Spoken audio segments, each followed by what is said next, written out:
오늘은 4월 13일 출애굽기 4장 18절부터 23절까지입니다. 모세가 드디어 하나님 말씀을 듣고 결단을 하게 됩니다. 이제 애굽으로 돌아가기로 결심을 해요. 그 18절 말씀이 나오는데요.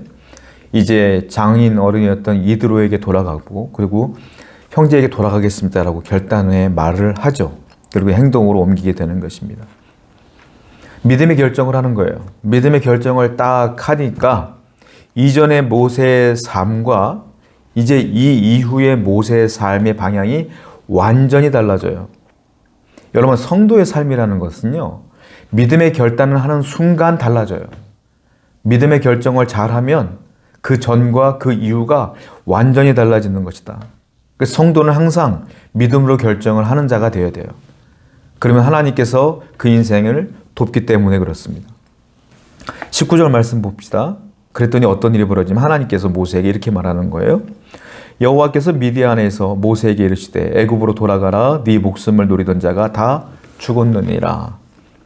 네 목숨을 노렸던 애굽 왕이 죽었다라고 하는 말씀을 지금 얘기해요. 그리고 지금 모세가 갔을 때는 다른 애굽의 왕이 되어 있는 거죠. 다른 사람이. 그러니까 모세를 죽이려고 했던 왕은 이미 죽었고 이제 그 아들이 왕이 되어 있는 거예요. 모세가 제일 두려웠던 게 뭡니까? 나를 죽이려고 했던 애굽 왕이 제일 두려웠거든요. 그 애굽 왕에게 다시 돌아간다? 그것이 얼마나 힘들어요. 나를 분명히 보자마자 죽일 텐데. 그러니까 모세가 지금까지 못 가겠다고 거부했던 건데, 하나님은 모세를 설득하기 위해서 야, 애굽 왕이 죽었어 라고 말하지 않고요. 언제 말하냐면 모세가 하나님 말씀만 믿고 그대로 가기로, 내 죽어나 사나 하나님 붙들고 살리라 결단하고 이 출발하려고 할 때 하나님이 그제서야 말하는 거예요. 너를 죽이려고 했던 그 애굽 왕은 이미 죽었으니까 걱정하지 마. 하나님이 일하시는 방식이에요. 사람들은 하나님이 일하시는 방식을 좋아하지 않아요. 어떤 방식을 좋아하는지 아세요? 하나님, 이것만 해주신다면 제가 이렇게 할게요. 하나님이 이렇게 해주신다면 제가 당신께 헌신할게요. 하나님, 이것만 해주시면 제가 하나님께 이만큼 헌금할게요. 조건이 자꾸 붙어. 내가 원하는 것, 내가 정말로 넘기 힘드는 벽들, 내가 해결할 수 없는 문제들을 해결해 주시면 내가 이렇게 할게요 라고 하나님께 딜을 해 자꾸.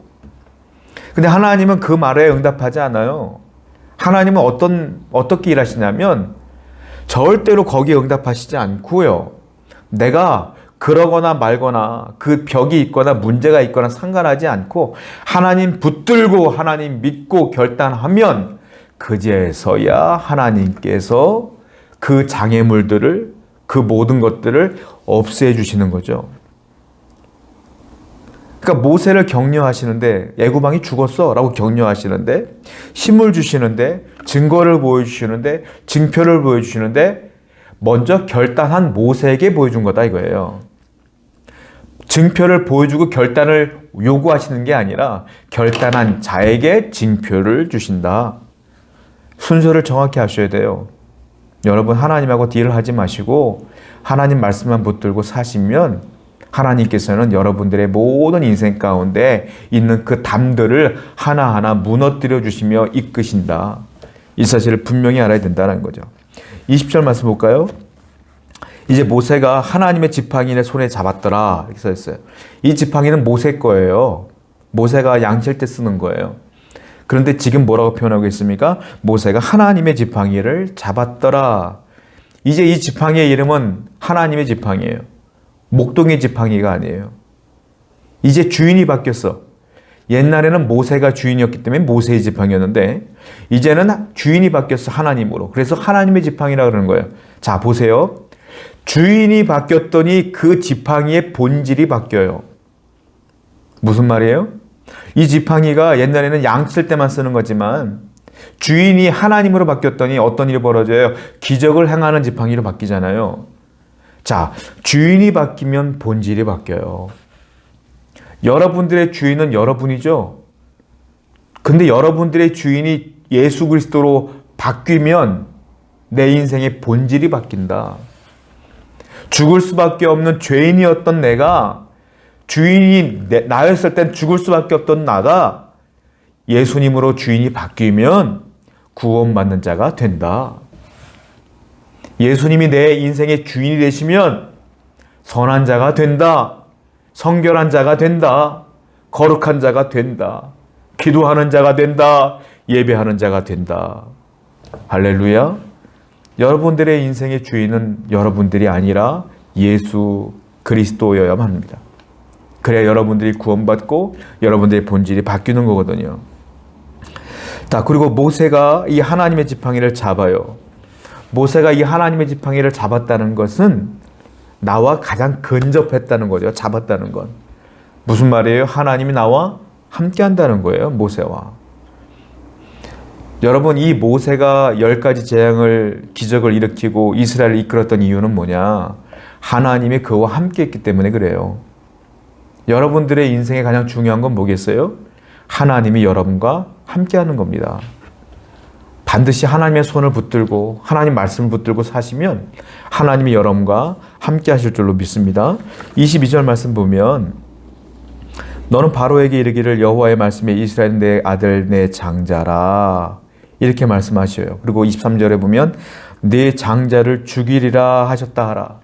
결국 10번째 재앙에서 바로의 장자가 죽죠. 이거는 10가지 재앙을 하나님이 이미 계획해 놓으신 거예요. 바로가 말을 안 들어서 10가지 재앙까지 간 게 아니라 하나님은 마지막 재앙을 장자를 죽이는 재앙으로 하려고 이미 계획해 놓으신 거예요. 왜 그런 줄 아십니까? 이스라엘이 장자거든. 하나님 입장에서 볼 때는 영적인 장자가 이스라엘이에요. 근데 이 애굽이 바로가 하나님의 장자였던 이스라엘 백성을 430년 동안 노역을 시키고 노예로 삼고 때리고 죽이고 지 맘대로 했거든. 그러니까 하나님께서는 나도 네 장자를 죽일 거야. 이게 하나님의 계획인 거예요. 이스라엘이 뭘 잘했다고 하나님의 장자예요? 그냥 하나님이 선택하시니까 하나님의 장자예요.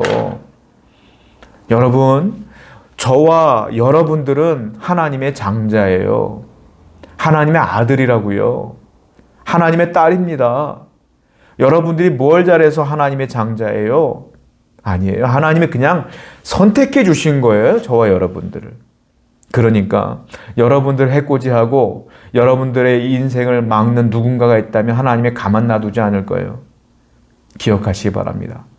내가 본질이 바뀌면 내 주인을 하나님으로 삼으면 나는 하나님의 장자가 되고 하나님이 나를 보호하시며 함께 하시며 내 앞에 있는 모든 장애물들을 제거해 주실 줄로 믿습니다. 이 사실을 믿고 사시는 여러분 되기를 축원드립니다. 기도합시다. 하나님, 모세처럼 인생의 주인을 바꾸는 순간 본질이 달라지고 또한 믿음의 결단을 하는 순간 결단하기 전과 후가 인생이 달라지는 것처럼 우리도 항상 믿음의 결단을 잘하여 하나님과 동행하고 하나님과 함께하는 인생을 살게 해 주시옵소서. 예수님의 이름으로 기도드렸습니다. 아멘.